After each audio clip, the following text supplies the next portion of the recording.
90 minutes business, l'invité.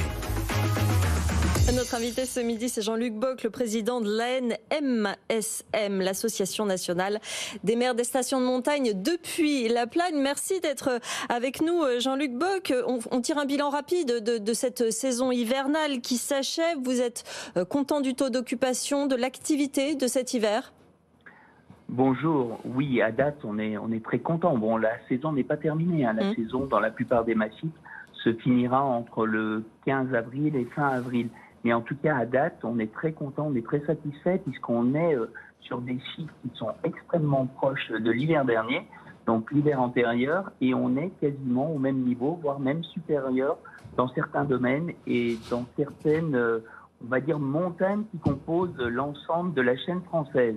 Bon, malgré un enneigement finalement qui a été irrégulier, mais bon, ça c'est un petit peu tous les hivers. C'est quoi ? C'est la clientèle étrangère qui est revenue, qui explique ces chiffres qui sont bons ? Alors, les chiffres sont bons déjà tout simplement parce que la première des clientèles qui fréquentent nos massifs, elle est d'abord franco-française. Ce sont les Français, notre première clientèle.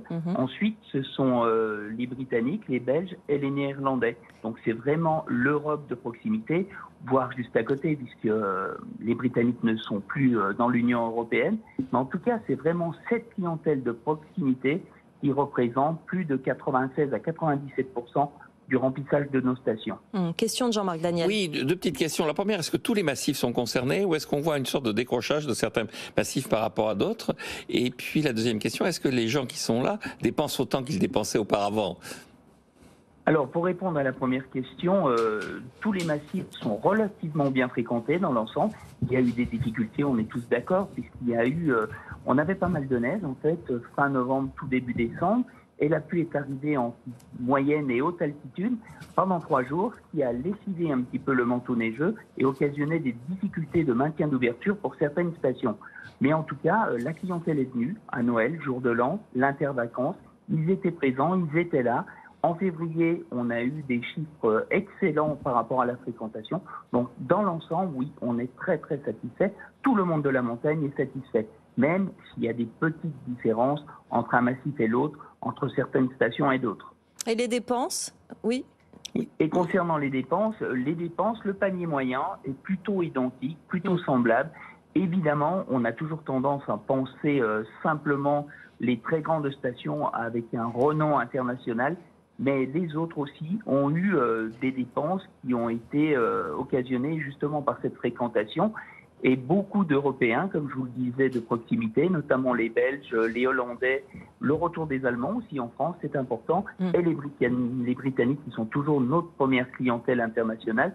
Tout cela fait qu'on a dans une proximité relativement proche l'intégralité de ces gens qui viennent nous voir, qui viennent nous fréquenter et qui prennent des vacances en France. Et ça, c'est excellent. Une question sur la suite, Jean-Luc Bock. On l'a vu, effectivement, il y a eu des attaques a priori de militants écologistes des deux côtés des Alpes, en Suisse et en France, sur des canons à neige. Bon, évidemment, pour pointer du doigt les émissions carbone des stations. Bon, c'est pas forcément les canons à neige qui sont les plus à blâmer dans cette histoire, mais les stations doivent se poser la question sur, finalement, la suite, le virage écologique à prendre. Qu'est-ce qu'elles mettent en place progressivement les unes après les autres pour effectivement prendre ce virage vert ? Mais déjà, la première chose que l'on peut répondre par rapport à cela, c'est qu'est-ce que la neige de culture ? La neige de culture, c'est de l'eau, de l'air et du froid. Le froid est naturel. Si on en manque, on ne peut pas produire. L'eau, elle est stockée au printemps quand elle est en surabondance, puisque 85 à 90% de cette eau qui descend de la montagne au printemps se jette dans la Méditerranée, par exemple en ce qui concerne les Alpes du Nord, les Alpes du Sud, le Jura, les Vosges, Massif central, et une petite partie se jette dans l'Atlantique en ce qui concerne les Pyrénées aussi. Donc cette eau, si elle n'est pas stockée, réutilisée à bon escient, évidemment après, elle est perdue pour tout le monde. Ensuite, la neige de culture, elle permet de sécuriser les débuts et fins de saison.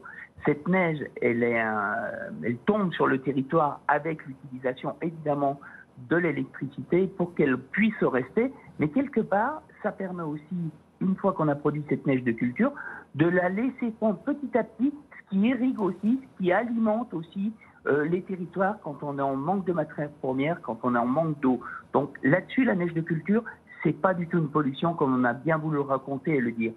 Et toutes les ONG devraient se dire que prendre des vacances en France, c'est nettement mieux que partir dans un avion à l'autre bout du monde pour prendre des vacances. Et là-dessus, j'attends les réponses. Très bien, merci beaucoup. Jean-Luc Bock, président de l'Association nationale des maires des stations de montagne. Merci d'être intervenu dans 90 minutes business.